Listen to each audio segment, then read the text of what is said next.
Alright, it's another wrap video. I've got a Model Y, not this one, I've got a Model Y sitting outside that's going to go a nice red. Not the stock red, but a very nice red. And I'll have him explain why they didn't just buy a red one, because that's what I figure what most of the comments will be. It literally looks like you painted it. Yeah, that's what 3 people have said that already. So it's all finished. I got the spoiler back on. He's bringing the Tesla logo for the back of the car, and this looks so good. This is a little shaded right now, and it looks like a nice deep red. It matches the calipers really, really well, especially in the sunlight. This thing looks almost chrome-like in the sun.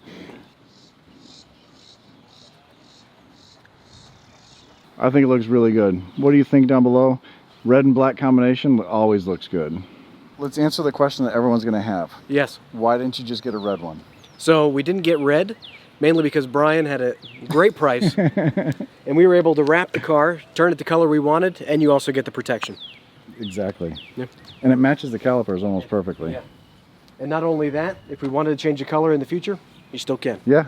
And you don't have to rely on Tesla's possible poor paint quality. But this video is going to be all about the prep work. Why does it take 4 to 5 days to wrap a car? What do you have to do to get the car ready, to have it look amazing, and how to get the best product out of it? You know, you've seen a lot of my wrap videos.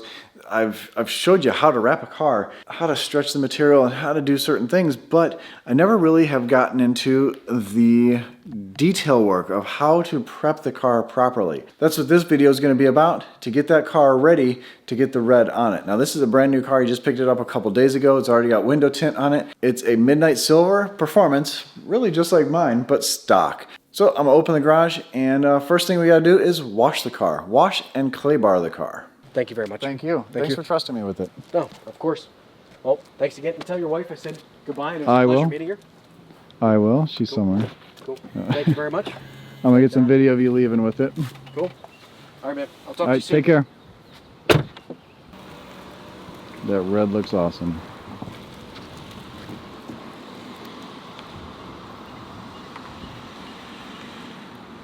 So what do I use for soap? I use Dawn dish soap in a bucket. That gets up all the oils and all the greases. Is that even a word? On the paint, and gets it nice and clean, ready to go.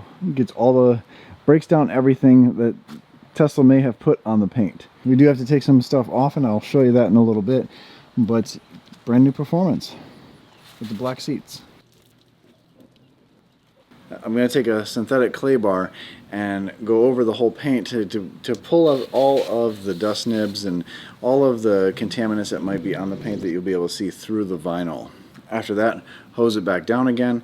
The reason I washed it first before I did this breaks down all of the dirt that might be on it, and you don't want to press that into the paint. And it's just one extra step. It doesn't take long to do, but it makes for a better product. So now that we've washed the car and it's drying, we need to take apart some of the car. We're going to take this trim off, this bright molding I think they call it. We're going to take that off. I don't know why they call it bright molding, even though it's not bright, it's satin. We're going to take the door panel off so we can take the mirror off, and it's really not that complicated. 3 bolts holding the door panel on, and then 3 bolts holding the mirror on, and then it comes right off. So first thing is, let's take this off. Now the way you want to do this, you don't want to just yank and keep yanking, because you'll actually bend this. So you want to rotate this and grab on this side, because this is a brand new car, it's kind of tight, and you just kind of rotate it forward. And then you kind of just work your way down. You can hear the suction releasing, and it just comes right off. It's just held on with rubber. Super easy to take off. I like to fold the seats down and set these inside. I roll the windows down on the cars as I'm wrapping them so that I can put stuff in the cars. So I'm going to take this one off as well. You just don't want to manhandle it, because you might bend it. So you just want to go slow with it, rolling it forward, and that helps it release. And once you get it to a point, working slowly, it'll start releasing the whole way. And there we go. And I like to hold the glass as I close the door, just because that kind of keeps it from rattling, and you don't want to break the glass. Now for the door panel, I have this little pick tool, and you have a little reflector I put the little pick underneath, wedge it between, and pop this thing off. It's just held in with clips. Most of this car is just clips. Then I take a drill and a T30 star bit, and there's a bolt in there. There's also one underneath the handle and underneath the door button.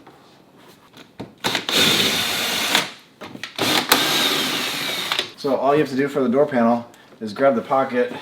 Sometimes you just gotta, there we go. You just gotta lift up a little bit so you can get your hands up behind it, and sounds like it's breaking, but it's just releasing the clips. And then you just release up. See, that came with it. It's tethered on, so we do want to get that off. You just gotta remove the wire that stays with the door panel and kind of move this out of the way. And there's one bolt up here, 10mm socket. Then underneath this flap, there's another one. And then there's another one back here, but there's two little clips holding on this rubber piece, so you just want to pop those free. Hard to get to sometimes. But one's facing this way and the other one's facing the other way. You pull that back. Open the door all the way. And that's free. Now you have to unclip this. This is for the power for the mirror. And then this clip is kind of stubborn sometimes, so I have a metal pry tool, and just gonna wedge that in there. There we go. And then on the outside of the mirror, we just grab from the base and we lift up, wiggling it, making sure nothing's binding. And then we take the wire and feed it through the opening. There's a gasket there. Just feed it through, and then it's free to drip. And then I just take the door panel and set it back in place. Put my thumb where the glass is, close the door. And I get all my tools out, but I leave all the nuts and bolts in the floorboard so that I don't lose them. I don't have to put them somewhere on a rack or anything. They're just right inside the door. I know they go to this. And now this is nice and clean, easy to wrap later. All right, so good morning. We're going to move this car into this area. Now this is a 3-car garage, and I have these walls here because this garage here is an extension from the house. This is a supporting wall. I would love to have these open, but it's not terrible because I'm able to move. It's a little nerve-wracking the first couple times, but especially since I removed the mirrors already. But I have the side cameras still on there. I'm able to see those and see how close I am with the backup camera. And it's not too difficult. A little back and forth a little bit to center it between the posts here, or between the walls here, but it's not very difficult. That went perfect. I've gotten a lot better at that. In the beginning, it took me multiple times to try to get this in here, especially with the Model S. It's a little bit longer, a little bit wider, and Model X I was able to get in this way as well. I have it shifted forward a little bit because once I put the lift underneath it, the lift will bring it back just a little bit, and that way I can work on most of the front of the car. I really just have to be around this area by the pole, by the posts, and but now I'm able to take off the spoiler, the badges and everything. I am going to take these out. It's not very difficult to do that. And then we're pretty much ready to go. The front badge as well. So we're going to remove the spoiler, we're going to remove this badge, we're going to remove this badge. Unfortunately, we cannot save this badge because these are too tiny and we're not going to be able to put glue back on them. And it's cheap enough to just replace this. They're like 20 bucks or 30 bucks, not even $30.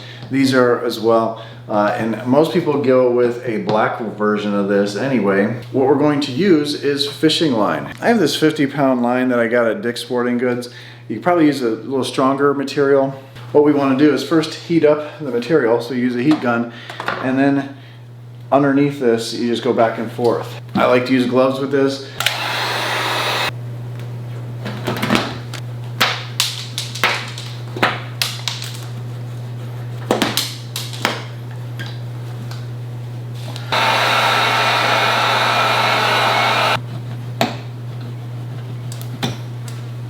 So the glue for the spoiler comes off pretty easily because it's not really attached super strong. Some points it is, but if you just pull back a little bit lightly, it actually just comes right off the car very, very cleanly. And if you go slow enough, you can get the whole thing off. This is an eraser. Well, this is a drill, but this is an eraser, and it's made for stuff like this. So basically you just put this on there and you can spin this. You don't want to spin it too fast because you can actually burn the paint. There's a fine line between going too fast and going too slow, but basically you're just erasing the glue. So you want to set it so this is rotating this way, so it'll pick it up and lift it instead of just pushing it down here as we go up, or you can go the opposite way. It doesn't matter. It's just a matter of getting the glue off, and it's going to make a big mess because it's an eraser. Remember in high school when you made a mess, you erased a bunch of stuff and you had all this rubber stuff? That's what's going to happen down here. We're going to have to clean the car again. So some people like to do this before they wash the car. Some people like to do it afterwards. I like doing this step inside, but you know, it's up to you.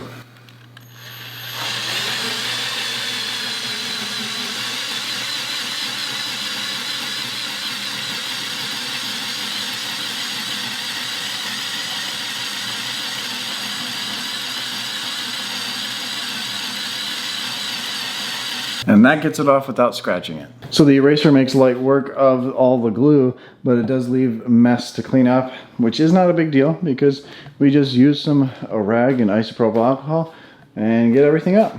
But it makes it easy because that glue can sometimes be a pain in the ass. So I got the vehicle up in the air. This is the lower setting. I can raise it up, and I will actually when I do this. I'm gonna clean it at this point.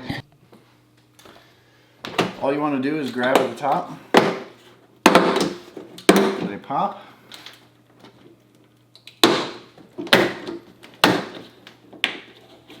there is a push pin here you want to make sure you get out.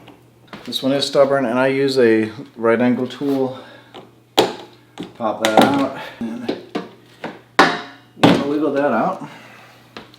Pop this one, and then you angle it and pull out this way.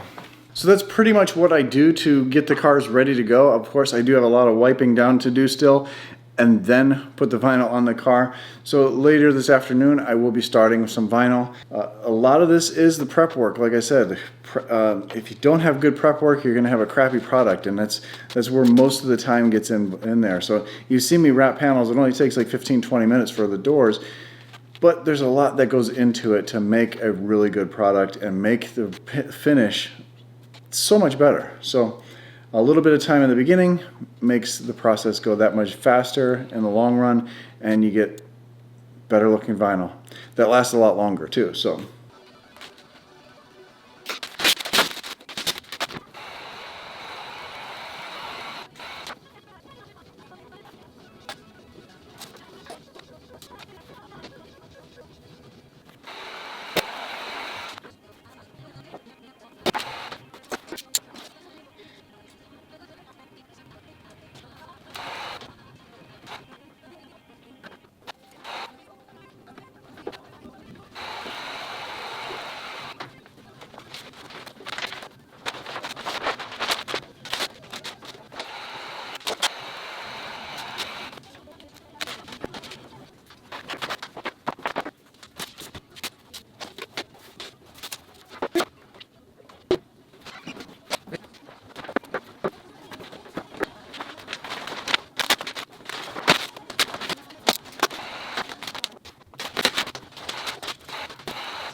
if you notice, I've spaced some of these wrap videos out a little bit because I have some other stuff I need to do as well. Some cool stuff that'll be coming up shortly.